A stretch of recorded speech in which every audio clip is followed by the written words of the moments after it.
Hello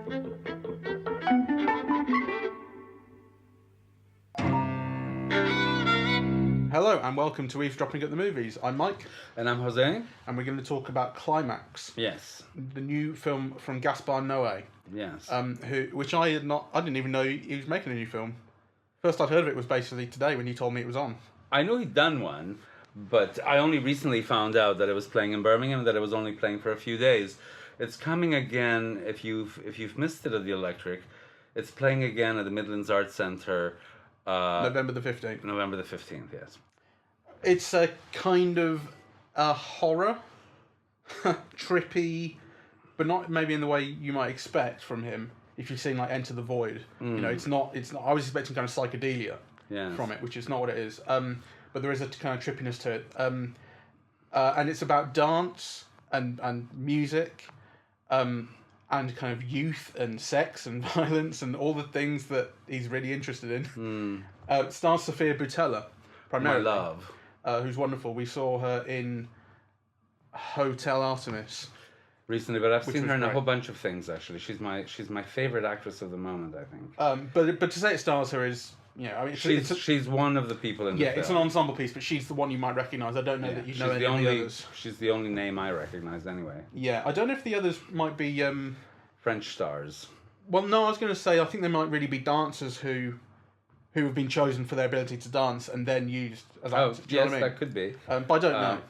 So I've seen her in Kingsman: Secret Service, which was fantastic. Yeah, she's good in that. In Star Trek Beyond, in The Mummy, which I loved, and Charlize Theron with Charlize Theron in Atomic Blonde. So actually, you know, I've seen her in at least like 5 films in the last couple of years.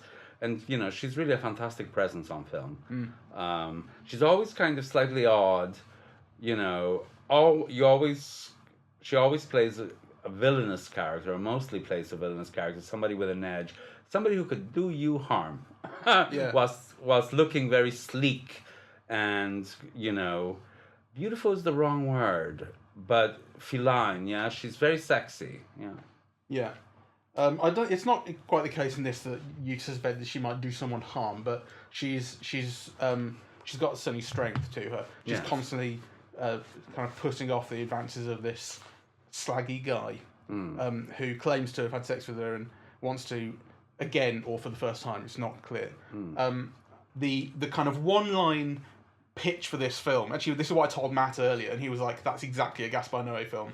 Is there's a party happening and someone has spiked the sangria. Yes. Like, in one line, you kind of get an image of what this film is going to be. And it doesn't quite add up to what you think. Like I say, I was expecting psychedelia out of that, psychedelic kind of imagery, like I'd seen in Enter the Void, which is not what you get here. But nonetheless, there's a kind of, there's a spiralling psychosis that happens. And the imagery is very much like... Irreversible. Irreversible, yes. Yeah, absolutely. It's much more like that than it is Enter the Void. But that is, without spoilers, that is the kind of very basic idea of the film. We can't really say much more without going into details because everything is tied up in how images are conveyed and exactly what you're seeing, and so I don't really want to say anything else before we get into spoiler territory. Okay. So now spoilers. Okay. It's about a group of dancers who have only recently really got to know each other.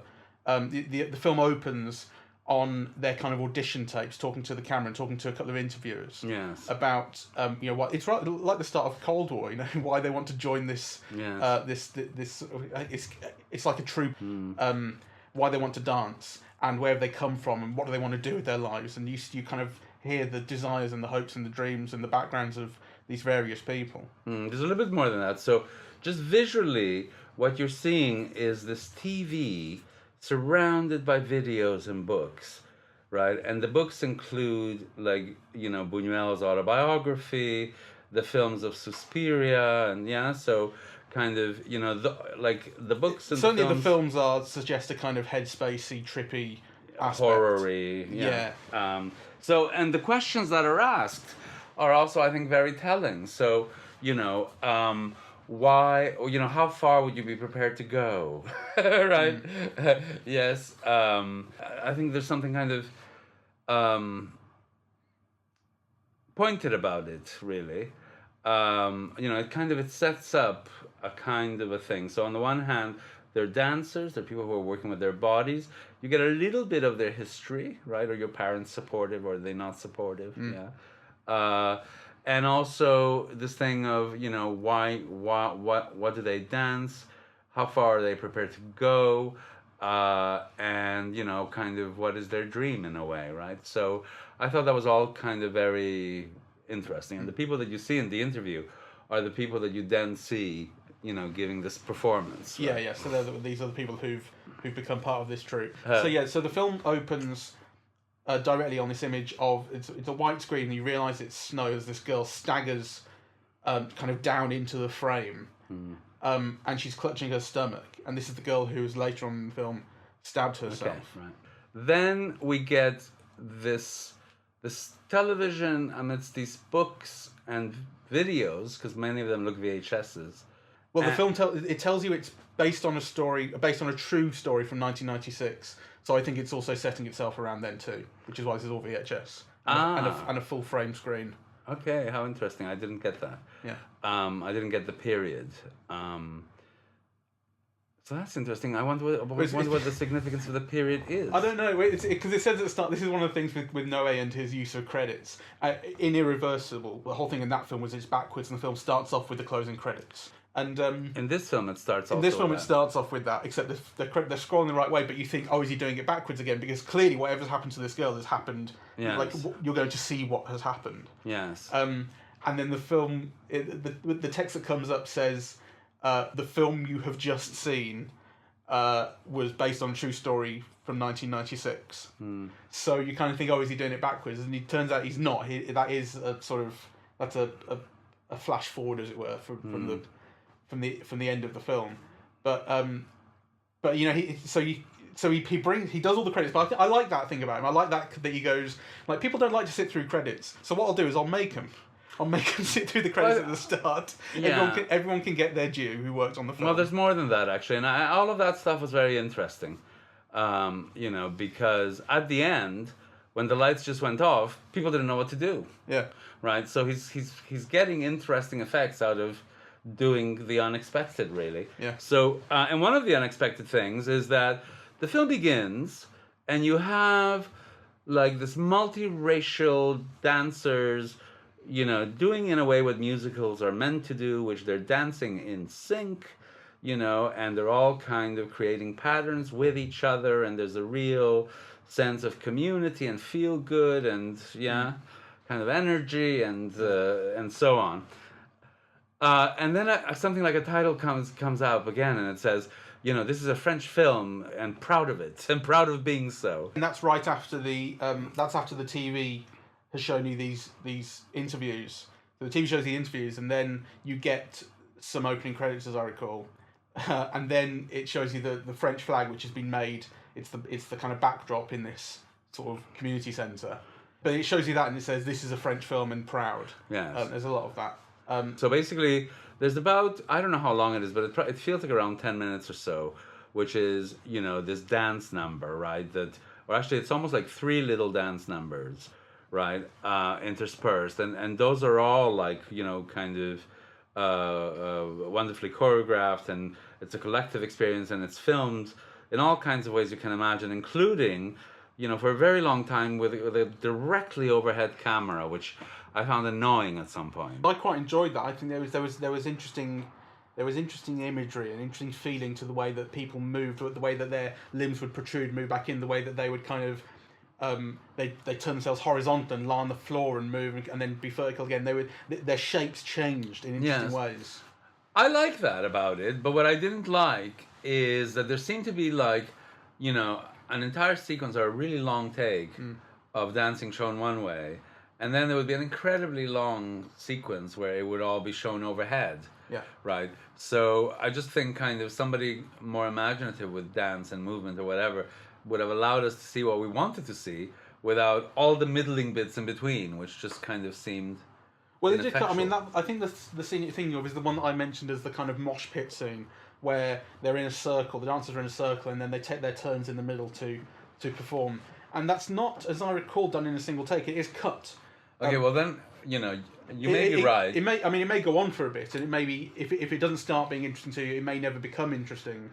Well, my thinking around that is that it stayed too long. Yeah. There are so there were interesting things within that, but this was shot directly overhead, right? Mm-hmm. So that kind of people were plastered onto the floor, and they weren't always on the floor making an image or a movement with their body. I mean, sometimes they were just dancing vertically normally, but you were just seeing them. Yeah. And I just kind of thought that I would have cut more of that. Yeah, I think that's fair enough. I think it stays probably a little bit too long, but I think it was nonetheless an interesting kind of and lively sort of way of looking at the dancers. And there is something in the film. I think there's a visual motif of circles going on in the film as well, and that kind of builds one. Uh-huh. Like when the trip really starts and the kind of descent into hell starts. It starts off with this shot of a cup of sangria that's again directly overhead, and it's this circle in the centre of the frame. And there's also a thing of the camera rotating a lot, which again, he was doing in Irreversible. There's that shot right at the end of Irreversible where the camera spins and spins and spins, and it's like time going backwards or whatever it might be, and it becomes quite abstract. And there are elements of that in this. The camera will rotate, creates a circle in doing so. And there does seem to be a motif of kind of circles or revolution or rotation or disorientation. I don't know. I have to watch it again. I think that first dance scene, the one that's shown in that long take, it's one of the best dance scenes you might ever see. Like in terms of the thrill of watching people move in talented and interesting and choreographed ways. It's fantastic. I'm not not necessarily to say it's on like the same cinematic level as like a Busby Berkeley or something. Like it's letting the people do their thing without very much interference from camera. You can see people's bodies in motion, and they're beautiful. And actually, in that scene, they're beautiful. And actually, one of the fascinating things about the film later on is that when they take the spiked sangria and everything begins to dissolve and become hellish and so on, a lot of those emotions of what hell or suffering or pain or losing your mind might look like is actually conveyed through dance. They keep moving. Yeah, they keep moving. They keep all dancing. night long, to the point where even in the morning after, there's still someone moving. Yes, and their bodies are filmed dancing those. Yeah. Yeah. So I and actually, it has that feeling of like in those sort of Hieronymus Bosch or something, those paintings of hell from hundreds of years ago, of like people in sort of whether it's pain or whatever, but they're in these kind of physical sort of contortions, and they look like dancing as well in those. Yes. Yeah, it has that feeling. Yeah. Like this, and the way people dance as well, I think, speaks to kind of who they are. There are people that dance in a reserved way, and there are people that dance with it's a lot of energy in their arms, and there are people that dance with a kind of all over body movement, and in a way it sort of speaks to who they are. There's one point in particular where it's when there's a circle of dancers and it's filmed from above, and various people are taking their turns, and the one that the big black fella he was talking in the interview about.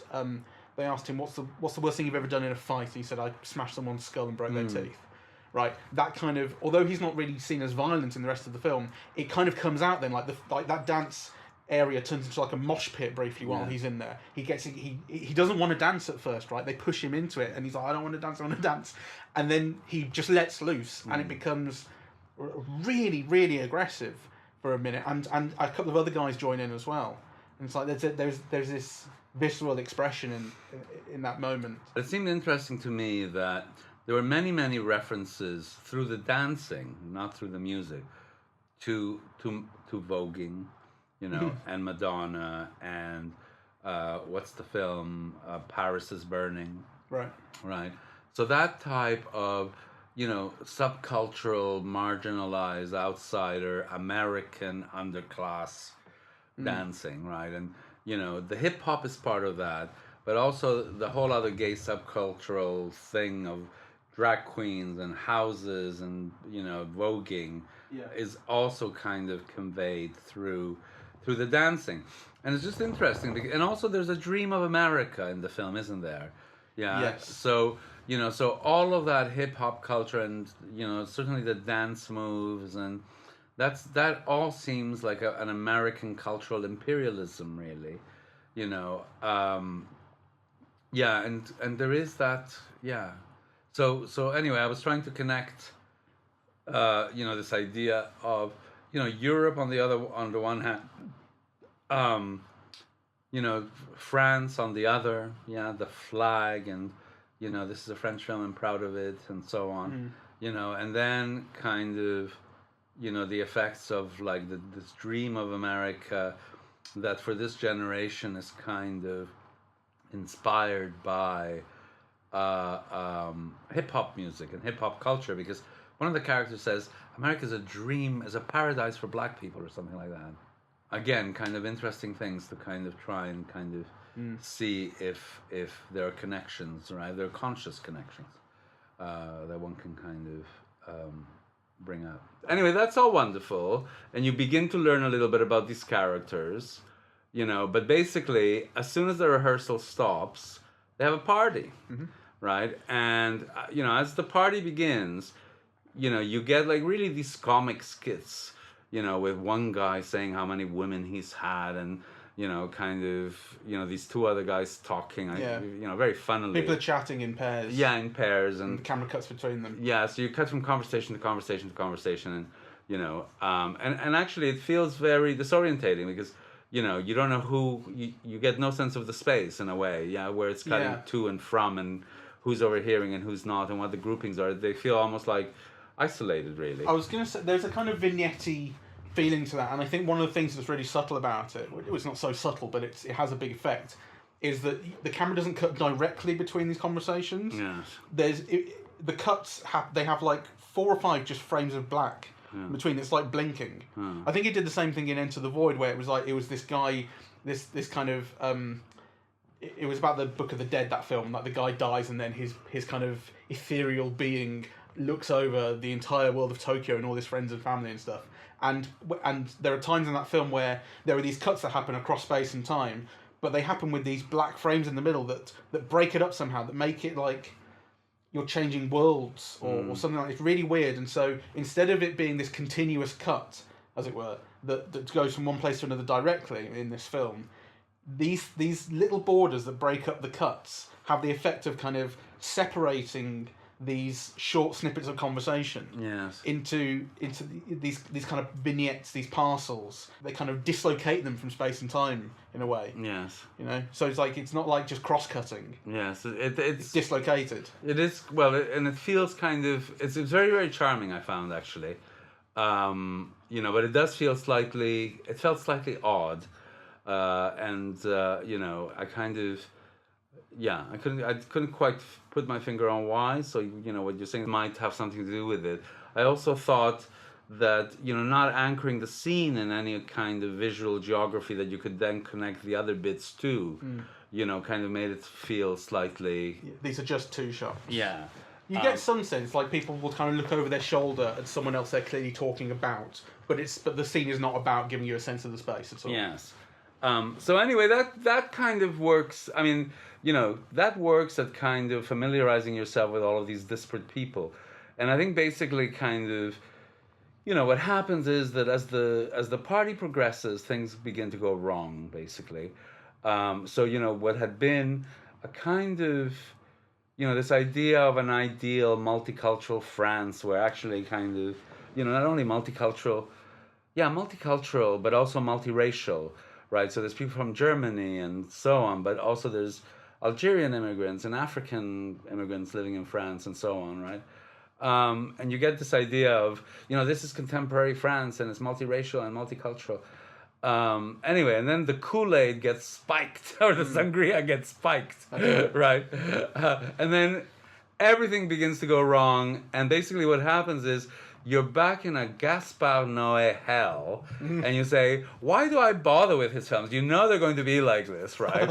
And they really are kind of so unpleasant to sit through. You think, why is he showing you this? What view of the world, does this guy have? What is he trying to accomplish by kind of showing you these things, really?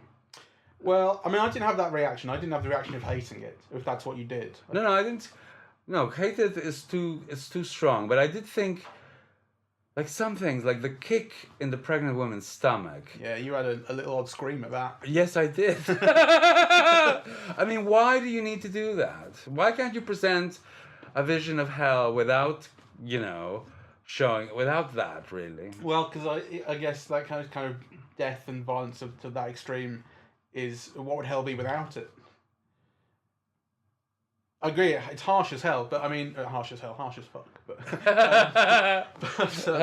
it reminded me of Do the Right Thing, Spike Lee, which was, if you remember that film, was it's kind of plotless, right? It's about the kind of one day. That film was about one day in New York, is it Brooklyn? It must be.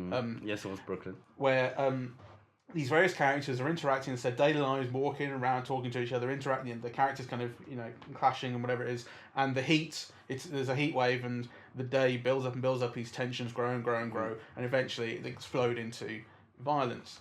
Now it's not quite the same. I don't think the tensions raise as much, and obviously there is this direct impact on what's happening, which is the LSD and the sangria that everyone's drunk without realizing it. But I think the effect is intended to be kind of similar. The way that things can bubble over and explode. I think probably to less of a kind of useful or meaningful end in this. It feels like it's saying less. I know, but for effect. What I mean by Gaspar Noé's particular hell is, kind of, Gaspar Noé doesn't seem to ever conceptualize or conceive that actually you could have a good trip. So I mean, here are all these people with the with the sangria that's spiked. You think at least for half of them, it should have turned out great. They should have lost their inhibitions and fucked whoever they wanted that they would have been afraid to before. But it's all like, everybody goes through hell. Yeah, I suppose. I don't know. I mean, you do see some people getting off, but there is the animation. There's the kind of animating factor of someone has spiked the sangria, and immediately there's a kind of witch hunt about it. Yeah, community dissolves at that point, right? Yeah. So, and that's right at the start of the trip, really. Yeah. So immediately after the dance sequences, all that was conveyed by those dance sequences falls apart. People begin to blame each other. They're basically, the first guy who didn't drink the sangria because he's a Muslim, basically, he gets lynched, basically, and he gets kicked out of the group because they imagine that he must have done it. And then they find another scapegoat, and then another scapegoat, and then another scapegoat. And each of the scapegoats is more and more violent, really. Yeah? Yeah, it's the woman who runs the thing at the start who made the sangria. Yes. And they blame her. And then she says, well, I drank it too. Yeah. And so it becomes this right, it's got to be someone who didn't drink the sangria. That's right. And so then they pick on Omar, who's the Muslim guy, and kick him out. And then when they find out that the girl, that she's pregnant because she's confided in someone. So you know that yes. she's not making it up because she really means it. And so she's confided in the Sofia Boutella character. And then this other girl comes in and says, what, you didn't drink? Yes. And then the other blabs she's pregnant, and then she takes it as a lie. You're lying, you're not pregnant, you're making that up. Yes. And kicks her in the stomach, and it's a very it's not an accident, she kicks her in the stomach, it's targeted. I thought that was gratuitous. Yeah, probably is. I mean, it's, it's difficult to talk of gratuitousness in a film like this, but I did think that drew a line because, I do think that there is something about mothers in this, right? Because a main strand of it is also like this woman who's clearly been a bad mother and, who's kind of trying to make it up with her son, who's clearly living with a stepmother. And, the son is at the party and it's a baby, 4 or 5 or something like that. And then she locks up the baby for his own protection. And then actually she loses the key. So, even her best attempts at being a good mother are like she's a terrible mother. And she ends up killing herself or whatever. So the child has died. Is what we are led to believe, because it starts off with she locks him in the electricity sort of closet, saying, stay in here, it's for your own good, because everyone out there is going mental. Yes. If you touch this, by the way, you'll die. I know. And so one thing leads to another, and then as the lights turn off towards the end of the film, everyone's like, oh, the baby died, or the kid died. It's not a baby, but... I didn't get that. I thought she had died. She then kills herself. Yes. Because she's like, oh, I've killed my son. Yeah, but you never see the child. You don't. So the film has got a line. Yeah, so there might be some hope there. No dead toddlers.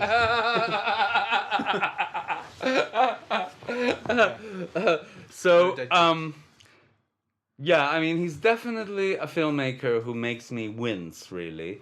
And I do wonder, like, why I keep going to see his films.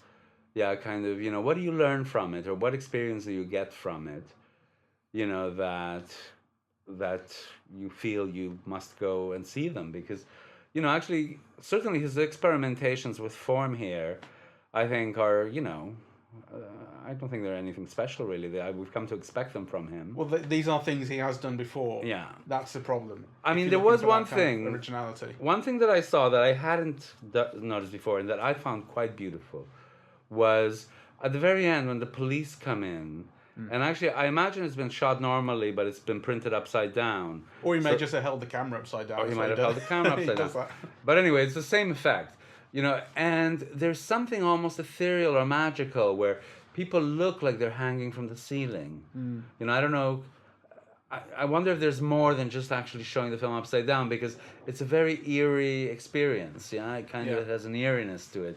That actually I found quite beautiful. It really makes you look at the space. Yeah, I agree. And also I think just before that, when the kind of final orgy / sort of violence scene, the climax as it were, is shown in the same way, but that's all much more close up and much more aggressively. Yes. So you don't get a kind of sense of beauty, really. But nonetheless, actually, you see very little. It's just like it starts to really chop things up.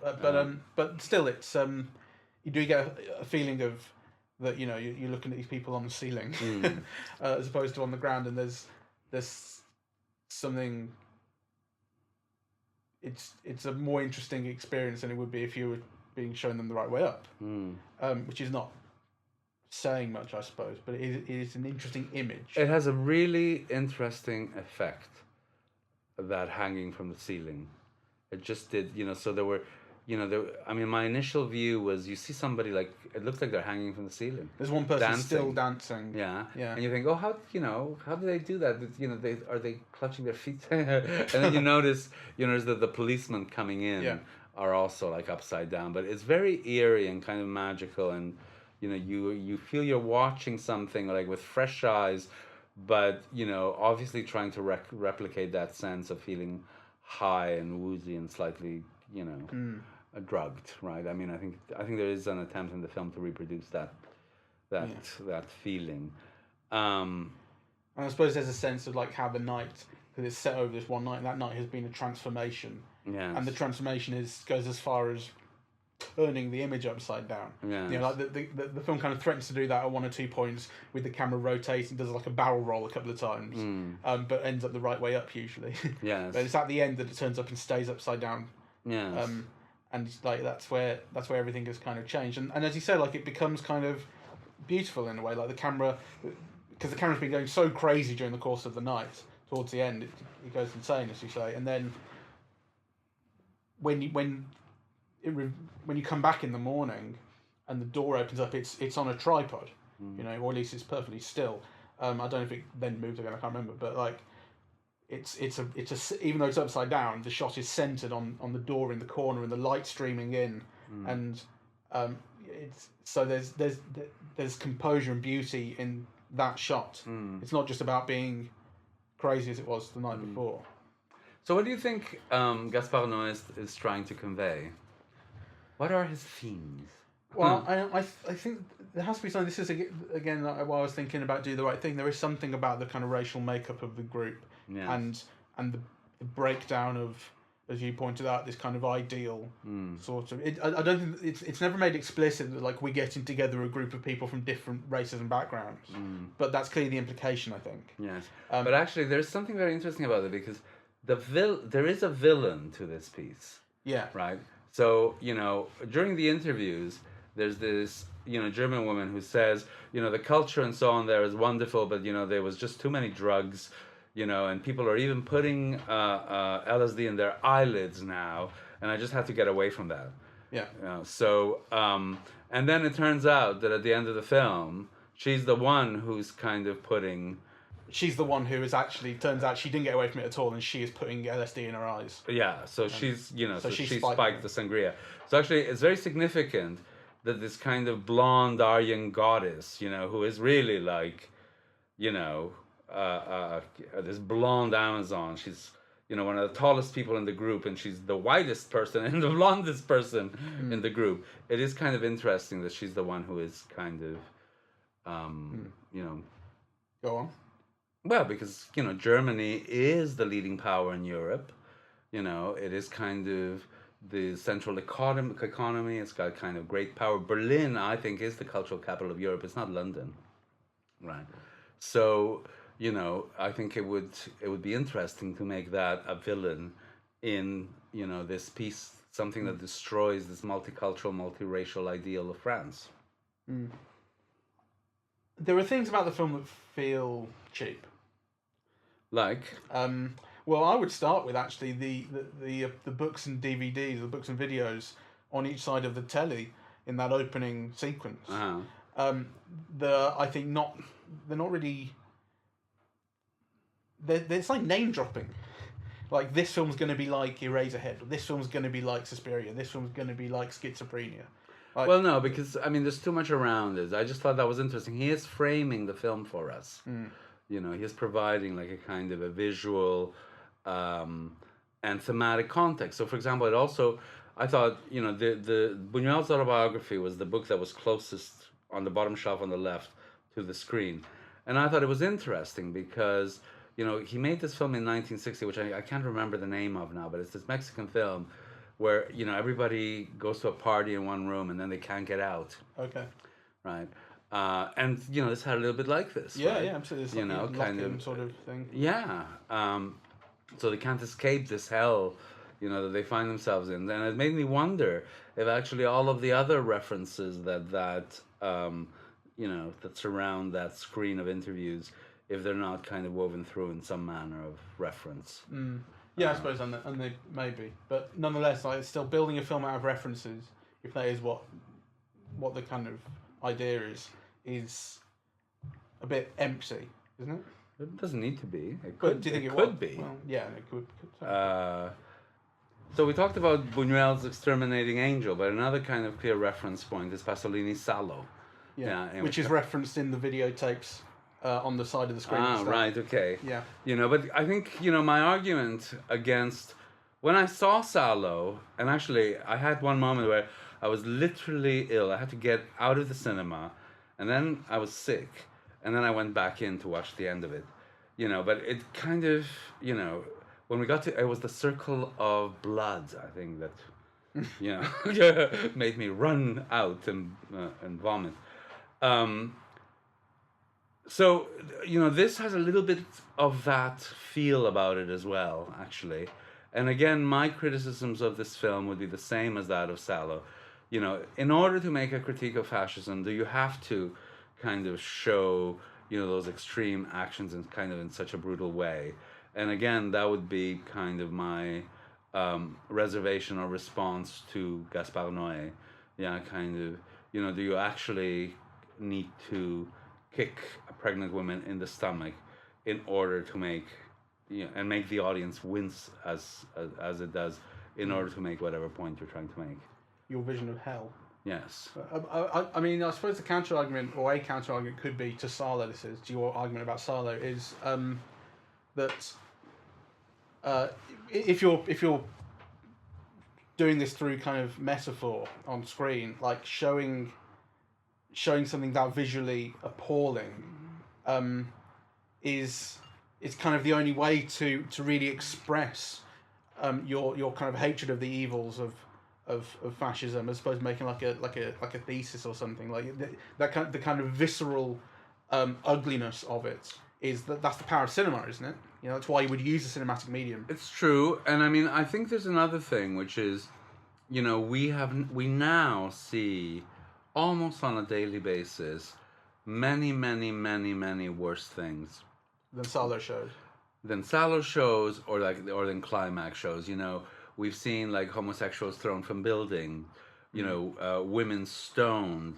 There was this gay activist who was just kind of lynched to death with blows to his stomach, in fact, to his whole body, by a mob in Athens just the other day, right? That's available, to see. There's been images, so actually nothing that these films are showing you is in fact worse than what you see in news. I was going to say newsreel footage, but that's probably not the appropriate word anymore. But YouTube footage or media footage of it. Yeah. You've seen it visualized, but there is something about the power of cinema, about being in the dark and actually kind of seeing with other people, that I think it has a particular force. I mean, this felt very strong. And having it kind of presented and structured for you and played for you. That's what, I mean, it could be a documentary as well. And playing you with it. Yeah. It's not quite as simple as we see worse things like this. Obviously when you see something kind of that horrific, and it's real footage from real life, then it is awful. But the idea of it being built for you for a different purpose on screen, for entertainment amongst other things perhaps, that is powerful, and that's not something that news footage can convey. No, because it's not for entertainment. Well, I mean, the argument over whether it's entertainment or not, that's another one. But it's not entertainment in the same way, at least. Yeah. Whether you kind of get a visceral thrill out of it, that's a different question. Yes, I mean, your emotions and your response is almost kind of being incited or elicited, in some ways choreographed by someone, right? And so they have kind of ethical and moral responsibilities toward that process. And I'm not sure that Gaspar Noé, knows what the boundaries are upon occasion. I'm very glad we saw the film, and I do find it interesting, and I think actually it's kind of, it'll be one of those films that'll give us a lot to think about. I never find Gaspar Noé's films enjoyable, ever. I always find them excruciating to watch. Right. They're physically excruciating to watch. They're painful for me to watch. And then what happens is that I find they do kind of enrich and enhance my thinking, about cinema in general, and kind of in other ideas. But I've never found them pleasurable. Have you seen extremely unpleasurable? Have you seen Love? No. Which was 2015, I think. No. So I haven't seen that one, and that is the one they were supposed to be making. I think that was in 3D, and it was supposed to be like erotic, beautiful. I haven't seen that one. So that's the kind of one where it's like the absolute opposite of what you might expect. Okay, well, I think a big gap then for me. Exactly, and for me as well. I think it's on Netflix. So I don't think I can watch this type of film on TV or on Netflix, because I would have turned it off after they spiked the sangria. But Love might be. Yes. Love might be a film you can stick with. And that's the one I'm saying is on Netflix, I think. There was this whole thing about Pauline Kael only watching a film once and whatever. Because I think, and to me, that philosophy made sense for then, in a way. Because, kind of, most viewers, you only saw the film once, right? And kind of in that, and so, a whole film was designed and built around the experience of people watching the film once, right? But actually, that's no longer true.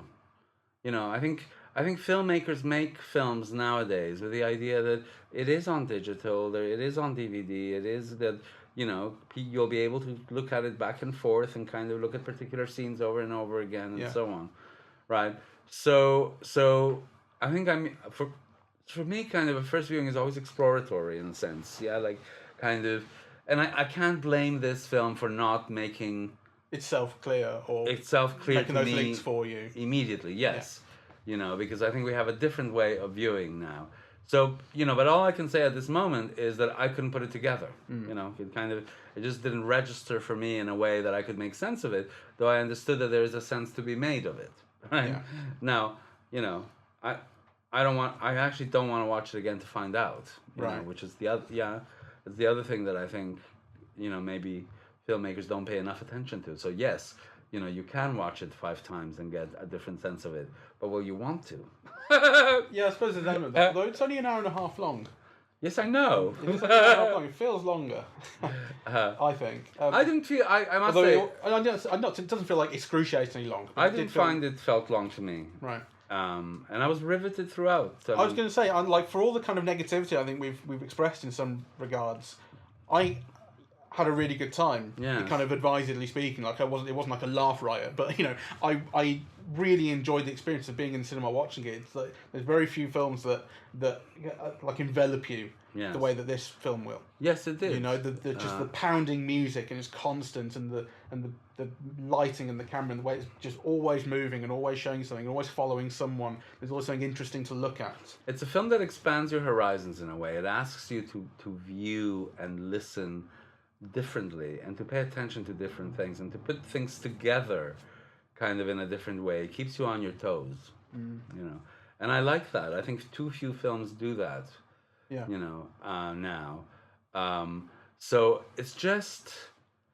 Well, I suppose in a sense for me it feels like a small project. Like, yes. A little bit like 127 Hours in a way, where it was like, there's this story of this guy who got caught between a boulder and a cliff for 127 hours, and he had to cut his arm off. Like, what kind of film could you make out of that? Yes.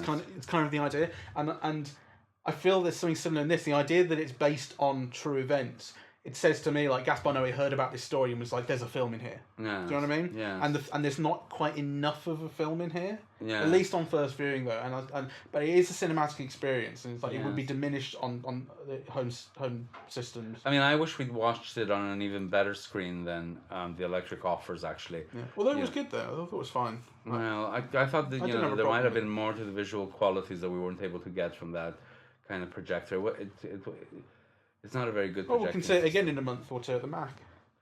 And I might do, to be honest. Like, I think it'll be a shame to miss it, really, when it's only half an hour. Well, maybe I'll take you up on it. I mean, you only get one chance to see it again, really. It's not going to come back, is it? No, but yeah, and it's got a nice fancy projector there that we like. Yes, we do very much. So, I actually found it a really stimulating and interesting experience. Yeah. And actually, I do think that we haven't scratched the surface of it. So all we can describe is, this experience of first viewing of a film that seems to be doing kind of really interesting things and is very playful kind of formally, and goes into quite dark places that I felt were not quite justified, actually. Yeah, I agree with that. I mean, I think the idea of that you raised of the racial and ethnic makeup of the group being central, I think that's right, that it is central, and there is a point being made of it. And the idea that the point being made of it is that social cohesion is not possible, is not...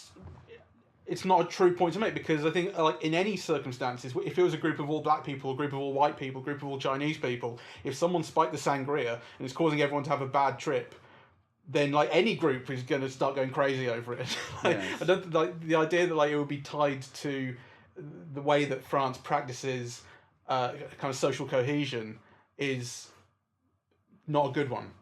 Yes, but there might be other things. For example, I mean, I do think that there is this thing about children, and I also think, like, what was the whole incest thing, and what is it doing there? Yeah. So the thing about kind of family and parentage is it's not just about the mother and her son who she locks away, but there's also the protective thing where the brother is very protective of his sister who's 5 years younger, and I could sort of tell quite early on that it's more than that. There's going to be something dark. There's an attraction there rather than just a kind of protectiveness.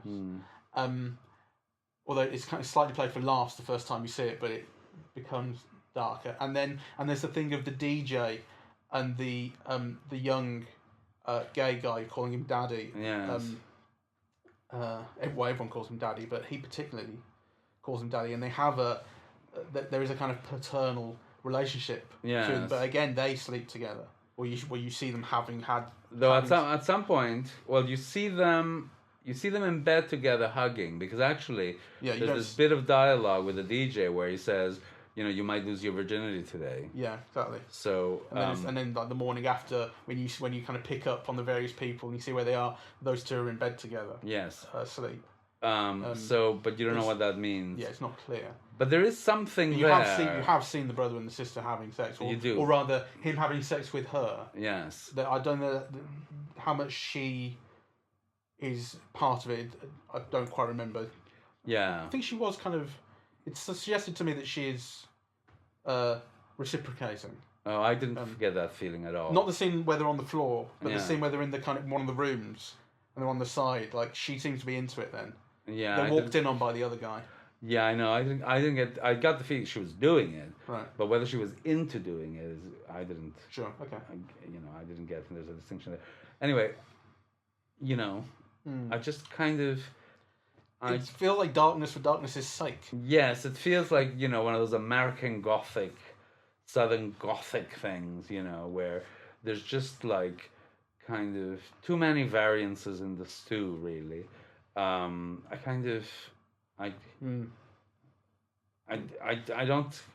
don't get it. I mean, I think there's things that you want to say about people or countries or communities. You don't have to put in a whole array of suicides and incest and murder and hitting pregnant women in stomachs. I mean, really, like. Well, I agree. I mean, I get your point, but I suppose it does come back to that thing of like, if the project is to turn this club into hell for one night, everything is going to be in there. Like, he's not a guy who Noé. This is not a guy who sort of will let an idea drop if he thinks it's dirty. That's true. And also, what about the portrayal of gay people? I mean, it's not an accident. There seems to be a project of a lot of these people in this collective are gay or bisexual or up for experimentation. Yes. I mean, I didn't feel anything about it really. So I thought the gay boys were quite sweet. The young one. And then the big DJ, who's like very fat and flaunting it and dancing. I thought that was all really nice. The lesbian stuff, I thought was maybe less successful. So, well, it's exhausting, isn't it? It's really exhausting, and it's only 90 minutes long. So, well, kind of let's leave it here and maybe come back again when it plays to the max. So, overall impression on first viewing. It's definitely worth seeing. It's mad. It's a little bit like Do the Right Thing crossed with Mother. Crossed with Mother, crossed with the Exterminating Angel. Crossed with Irreversible as well. Yes. It's that area. It's a stew of sort of darknesses and madnesses and there's a kind of, in a way, like seeing it is like a joyful release of darkness. You get to go into the cinema and see all this mad stuff happening, and then you get to go home and be clean. I want to say though, I agree with Mike, but I just want to add how riveting it is. So for example, Mike told off this guy after we came out of the screening for having had his phone on for the last 5 minutes of the film, and I didn't even notice. I was like so enraptured, just by what was happening on screen. I mean, I did turn away. I always do. Like, there were moments of violence where I turn, like, I just can't see. So I do those things where you're looking with put your hands to your face and your fingers look through your fingers. Open. Yeah, but it's like woo. But nonetheless, I really was riveted. What the film is doing keeps your interest at all times, and it also has kind of moments of humor and levity. It's not all darkness, but it becomes dark. Like, the more it proceeds, the darker it gets. But there's always something kind of really interesting going on that makes you wonder if you're getting it, and at the end of the film, I suppose my particular answer is not quite. Yeah, not yet. Or not yet. Yes. I also think that I might not have had a go at that guy if the film hadn't worked me up. Yes. You know what I mean? Like, I was thinking about telling you off in the film, and as we were saying after, like, it's you want to, but also you're not sure if you're going to ruin it for other people. The cinema was very full. Yes. And clearly the film was kind of reaching its climax, and you thought, this guy's already ruining it for people. Am I going to be adding to that if I make noise? Yes. You know. So I didn't do it at the time, but after the screening, we followed them out, and I was telling you, that's the bloke, and you said, what bloke? Because you didn't notice. Yes. And I was like, oh fuck it, I'm going to tell him, and I told him off. And I was damn right to as well. Macho Mike. He even denied knowledge of it. I said, you were just in Climax, right? And he said, yeah, with a smile on his face because he thought I was being friendly. And little did he know, the Hulk was about to come out. And then I said, turn your phone off, yeah? I said, phone's off. And he said, what? And I said, your phone was on. And he said, no, it wasn't. I said, right at the end, but in the Climax, it was on. And he said, yeah, it was on for like 5 minutes. And I was like, oh, great, 5 minutes. The rest was trying to watch a fucking movie. Yes. I said to him. And then I said, phone's off, yeah? I said, turn it off. And then I walked off. And he said, you turn it off. All right. Great. Anyway. The other thing I'll say is I made a film like this once. Did you? Not as good as this, probably, but a lot shorter. And it's on YouTube. Ah, what's it called? Where could they access it? It's called The End, which means you'll never be able to find it. But I might put a link to it in the description. Okay. It was actually, I mean, to be honest, the film that I made was basically copying Irreversible. Or, well, no, I mean, sorry, it was inspired by Irreversible. Okay. Without the... It wasn't as dirty as Irreversible.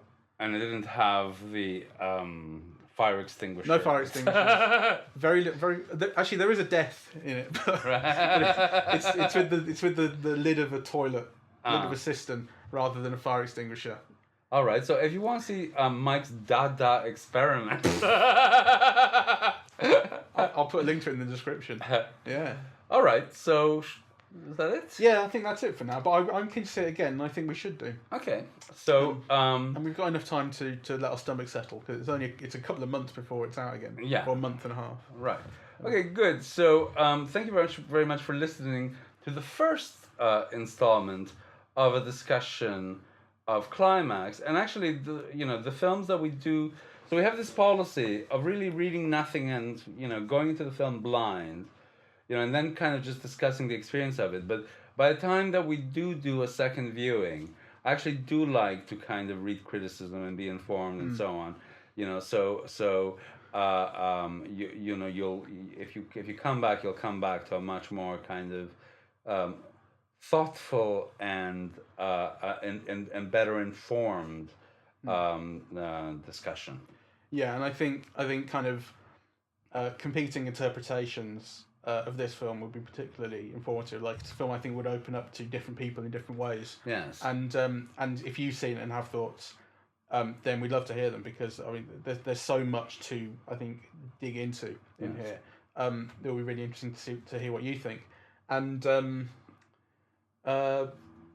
also, I think we could probably stand to watch Love before then because it is available, yes, and we've not seen it. You have seen Irreversible, and I know you've seen Irreversible. I've seen Into the Void. I've seen Irreversible, and I've seen something else actually. Those are his big ones. I don't remember what Carnet. Carne was mid-90s. I saw that. I Stand Alone as well. I Stand Alone, Irreversible, Enter the Void, Love, and Climax. Right. Okay. Seul contre tous. Seul contre tous, yes. So we'll see Love in the meantime as well. So thank you very much for listening. We are eavesdropping at the movies, and we're everywhere. We're on Facebook, and Twitter, iTunes and SoundCloud and YouTube, and eavesdroppingatthemovies.com. Excellent. You can find us at all those places. All right, goodbye. Cheerio, folks.